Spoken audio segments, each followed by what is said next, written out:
Whether you operate one forklift or thousands, one location or hundreds, the new My Toyota customer portal can help you optimize your operation and material handling equipment. This one-stop, free-to-use platform is designed to help you take control of your information and make smarter decisions, all at the touch of a button. Register and access your data today at my.toyotaforklift.com. That's my.toyotaforklift.com. Does your warehouse waste time and money managing forklift batteries? Enersys can energize your operations with a customized solution, delivering the power you need while minimizing ownership costs. Enersys starts by analyzing your operations and then selecting from their comprehensive range of battery and charger technologies, develops a truly optimized system tailored to your needs. Enersys gives you the power to increase productivity and profitability. See how Enersys puts power in motion for you at Enersys.com.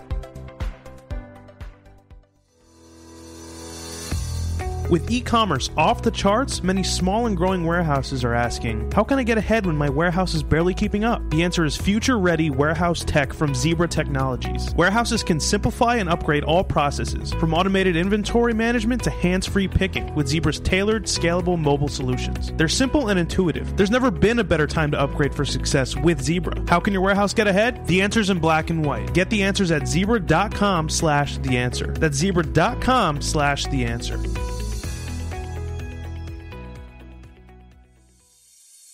Businesses are retooling fulfillment operations, from warehouses to omnichannel, to meet new demand amid unprecedented labor shortages. 3PLs, retailers, B2B distributors, and others are turning to flexible fulfillment solutions like 6 River Systems to adapt and scale. 6 River Systems Fulfillment Execution System is an integrated solution that combines intelligent, cloud-based software and automation, including its autonomous mobile robot, AMR, Chuck. No costly or disruptive infrastructure changes, fast and easy associate training, and integrations with other warehouse execution solutions allow operations to meet labor challenges, increase efficiency, and enhance customer engagement. Go to www.6river.com to learn more. Go to www.6river.com to learn more.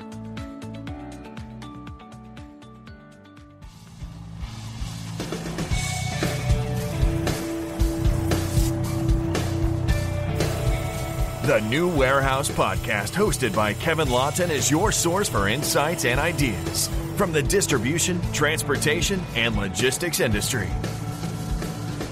A new episode every Monday morning brings you the latest from industry experts and thought leaders. And now, here's Kevin.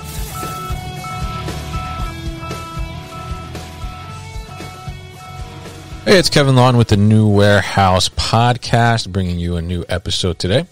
On today's episode, I am going to be joined by John Hartsell. He is the CEO at DIZPOT, and DIZPOT is focused on the cannabis industry, providing some packaging, but they're also getting into the logistics systems part of the industry as well. So we're going to talk a little bit about the supply chain and how it's involved in the cannabis industry and how there's some differences versus some of our regular goods that are maybe not as heavily regulated and that we're seeing as things are evolving. So very interested to talk to John and learn about this space, something I'm not necessarily familiar with. And, I'm curious to see how the supply chain is really kind of developing in this space, especially with all the different regulations and things of that nature. So, John, welcome to the show. How are you?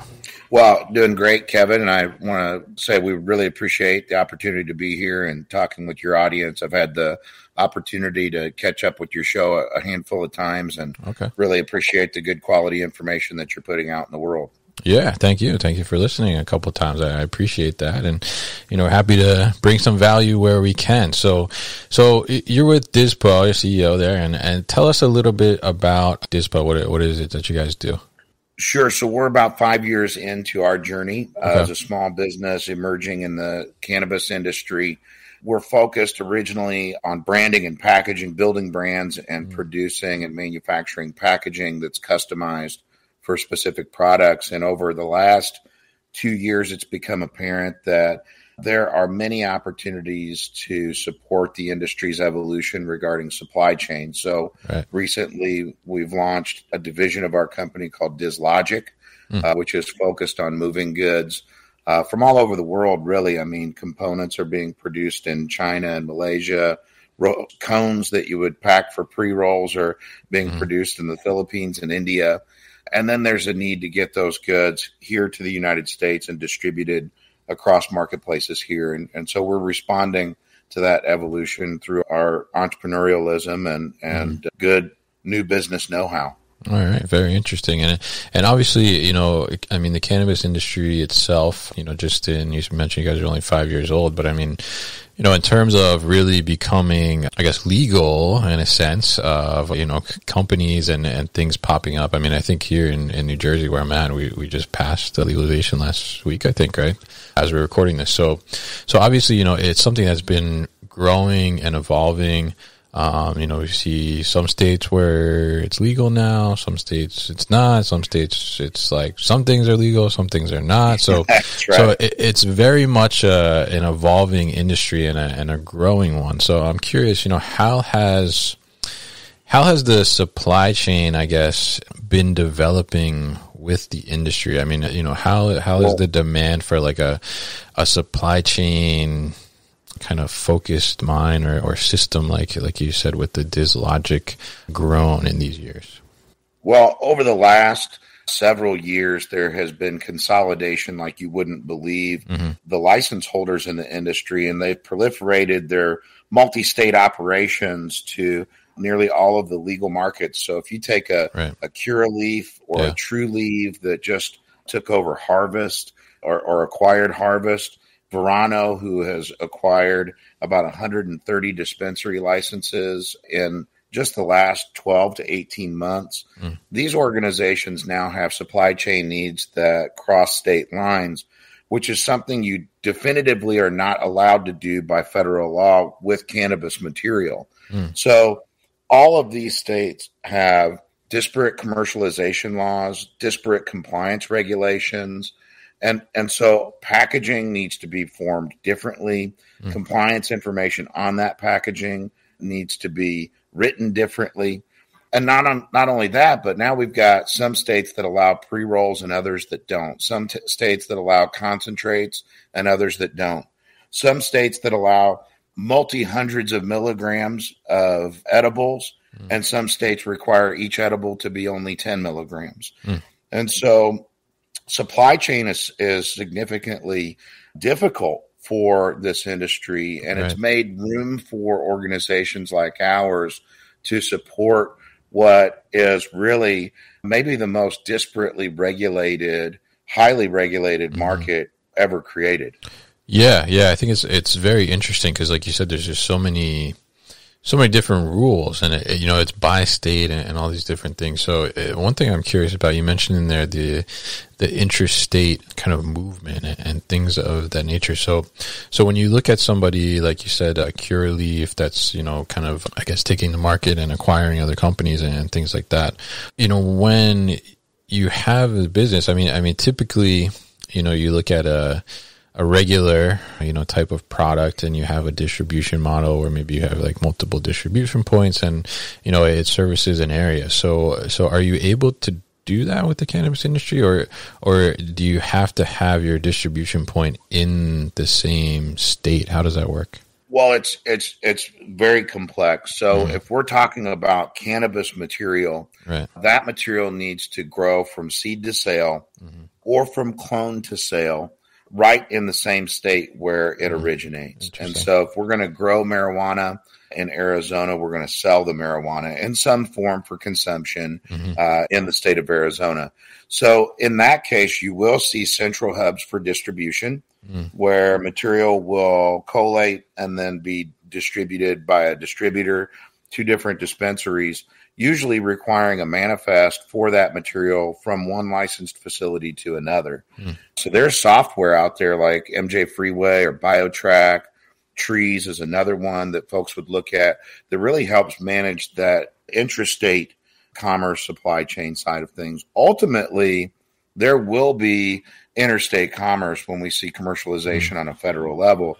At that point, some of the big cultivation centers that have been developed across the United States will likely continue to expand and become centralized locations for mass production, mass cultivation, really large kitchens, and of course, distribution facilities. Because marketplaces have been designed very differently, In Chicago, Illinois, or in Illinois, for example, to distribute cannabis, you have to be a distributor with a distributor's license. Same in California. That's not the case in many other marketplaces. You don't need a distributor's license. You only need a license to possess the material. So there'll be quite a lot of diligence in getting these states to operate under a typical manner. Like, for example, when alcohol went through its phase of prohibition and came back, the federal government said, look, we're just not going to allow you to produce alcohol and sell alcohol direct to the consumer. We're going to put a pinch point between those two operations so that we can collect our taxes. And I suspect that with the ending of prohibition for cannabis, that we'll see the federal government create a similar pinch, which will significantly leverage how we deal with alcohol as a result of our federal laws. Very interesting. Yeah. I think it's going to be, I think it's still very young in a sense industry. So, there's a lot to develop as we look at these things. It'll be interesting to see how that distribution kind of, countrywide or nationwide develops as it's more commercialized, like you said, federally. And it'll be really interesting to see how that plays out and what that kind of looks like. I think it's pretty interesting. So, with that being said, obviously there's some challenges in this industry. I can imagine when it comes to supply chain, and we talked a little bit about the core product itself, the marijuana itself, right? But obviously there's a lot of different components and things that are involved in the industry too. You mentioned that some stuff is developed overseas as well. So, how is there any regulations on those types of things, like things that are needed to support growth or, other, things needed to consume as well?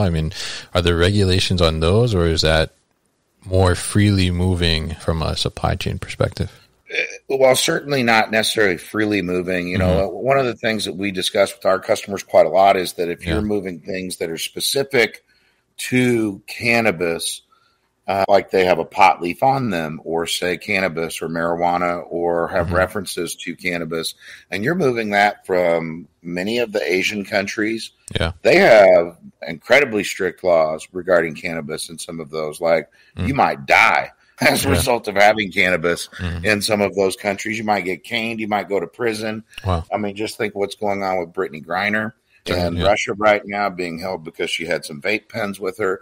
These are real things, real situations. And so our company is commonly moving goods that have references to and about cannabis. And we know how to navigate that system, whether we're producing those goods in China or, like I said earlier, the Philippines or Malaysia. And have seen in the news the stories about that. So we encourage customers in the cannabis industry to work with a freight forwarder from the cannabis industry. And you want to talk about the same things that we're all dealing with. I don't know when the last time you bought a new car was, but you might have to wait if you're ordering something special or want a specific set of customizations done to it, because the components that come for that vehicle to be assembled are coming slower and taking longer to be produced. And the world is just a slower place than it has been. So just like that in the cannabis industry, as it continues to grow and get significantly larger, automation is an incredibly important part of that.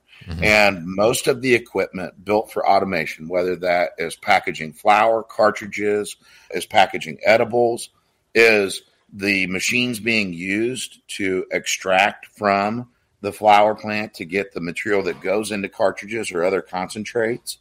Those components are primarily being made overseas. Okay. And so we're doing quite a lot to make sure those components are coming at an adequate rate so that the machines that are being assembled here in the United States have the parts and pieces they need to be here. In addition to those, you'd have lights and racking systems that are being manufactured in other countries. Yeah. A lot of the technology to even produce these things, to be manufactured in the United States, that technology doesn't even exist in the United States anymore. Oh, really? So some of the things that you would be doing, we just don't do that manufacturing here in the United States anymore. And so we're heavily reliant on the rest of the world, as with any other vertical, as with any other segment of our industrial spaces. We're very reliant on the global community for manufacturing. Yeah, very interesting. And, I think with that being said, obviously we've felt across the board and in almost every industry, that pain of being reliant on the global manufacturing. When we had COVID and then the pandemic and thing, I think, that kind of shed some light on that, because before we really didn't think about it because we didn't really have any shortages or anything of that nature. So do you see that, some of those technologies that you're saying are not really present here in the United States anymore? Do you see any of that coming back here potentially? Is there an opportunity for that? We'll be back after a quick break. You hear a lot about supply chains these days, because if the past couple years have taught us anything, it's that an efficient, well-managed supply chain is absolutely critical to keeping businesses successful and consumers happy. I'm Will Haywood, and I host a podcast called All Business, No Boundaries, where we talk about supply chains, how they work, what happens when they don't, and the innovations that are redefining what's possible in the world of logistics. Join me for insightful interviews with thought leaders and industry experts. We discuss how optimizing supply chains can break down the barriers that are holding businesses back. That's All Business, No Boundaries by DHL Supply Chain. Listen and subscribe wherever you get your podcasts. Gosh, I really hope so, Kevin. Our company, we look for domestic manufacturing opportunities as a purpose in our culture. We have some domestic our own domestic manufacturing, which helps. At the end of the day, I think there's two things that we really need, and that is support for small businesses to upgrade and update their equipment to be manufacturing more goods right here in the United States. And secondly, and probably most importantly, we need to upgrade our ports. Our ports are woefully underfunded and under-technologied. We are way behind the rest of the world. I'm talking places in Asia and Africa and South America where we are way behind the technology and sophistication that's being used at ports around the world. And when's the last time the United States of America was behind in something so simple as sophistication and technology? It is not how our country was built, and it certainly should not be the way our country is perceived with the rest of the world, that we're so far behind. And there simply seems to be bad politics between two political parties stifling our own economy by not coming up with an agreement to solve these issues at our ports. If someone really wanted to know where it has been done right, look at the port down in Georgia and get a good idea of how a port has been done right, and what we should be doing in all of the ports in the United States. And our government should be enforcing that and participating in that regularly. Yeah. I mean, I think it's a good point. And, we had actually someone from state of Georgia on a couple episodes ago, and they were talking about the port and the backlog there, so. There's an incredible amount of information out there to support that what they've done in their situation should be exactly the roadmap for what our other ports look like. And it's as simple as saying yes and coming up with a plan that makes everyone whole in the situation. And I understand there are many jobs that would change and become different. And we should be offering training and opportunities for people to grow into and evolve into new positions as our technology evolves, because that's not going to stop. I mean, the rate of us doubling our technological performance is astronomical. It's happening every few years. The amount of data we can drive and the amount of data we can push, if we could just come up with and make enough chips, right? And those across the world fast enough, it would be even faster. And so we have to, as the United States of America, be committed to keeping up with the rest of the world, because the further we fall behind, the further our economy will become less and less relevant to the rest of the world. And I know we don't want to see that happen to our great nation. Yeah, absolutely. I definitely agree. I mean, something needs to be done there, and we think we certainly have the technology available to us. We just need to execute. So, very interesting insights there. And so we talked a lot about the challenges here in the industry, and some of the things that are still evolving in that nature. So you guys are coming out with this DIZLogic, right? Or it's out already. And talk to us about how DIZLogic is kind of solving some of these issues that we're seeing, that we're discussing here. Yeah, sure. So what we're really starting with is transparency. DIZLogic is a software platform where an organization can order its goods from DIZPOT or other organizations and place it for tracking from where it is at the time they make the order. And that may be pre-production. It may be in the process of production. It may be at a port. But once we start tracking that item, we track that item all the way through to their location and can demonstrate that tracking to them beyond acceptance at their location if they pursue an RFID technology to support that. And so we're working not only to improve your transparency and knowledge of where your products and goods are today in transit, but also mitigating risk when they become a retail situation, and supporting the marketing value of its location post-purchase so that you can target your demographics geographically when you're implementing your marketing campaign. So we're talking logistics from production and manufacturing all the way through marketing. Oh, wow. Okay. So it's really covering pretty much the whole spectrum there in a sense. So it's really kind of, so it's a software platform, I guess, or it's just as a service. Yeah.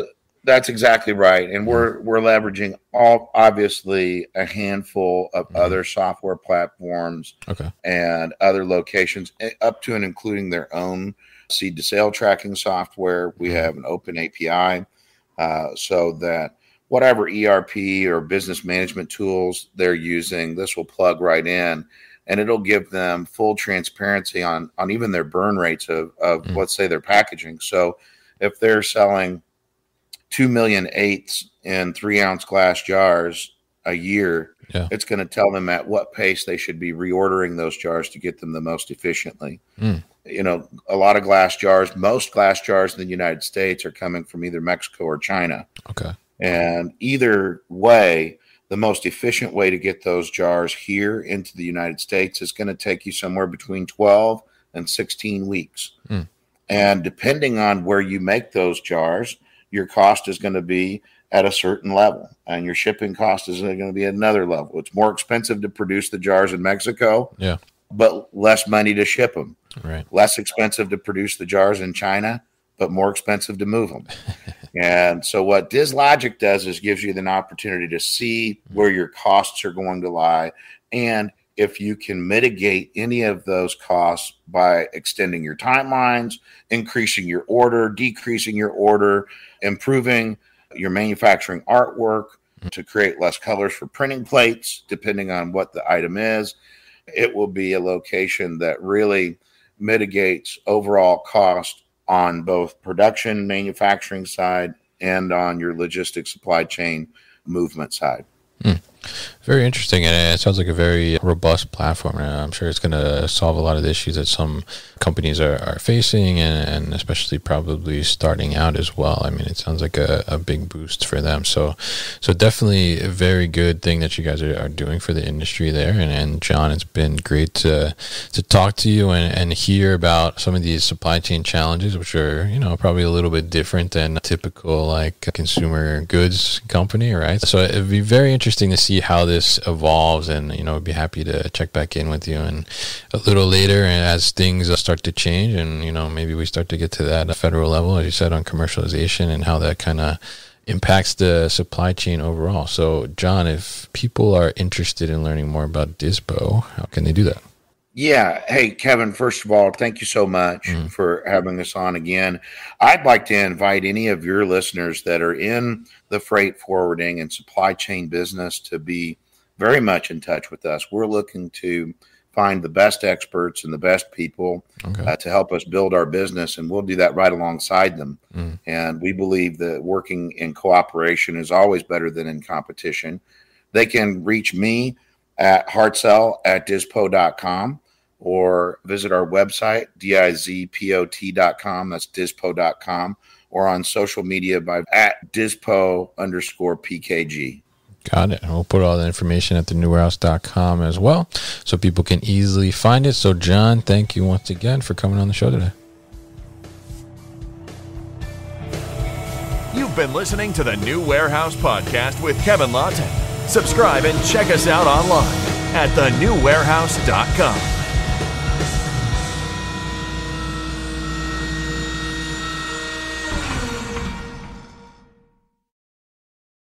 Thank you for listening to this episode. If you want more content from the New Warehouse, check out our new video series called All Hands on LinkedIn. Just search for the New Warehouse on LinkedIn and follow along.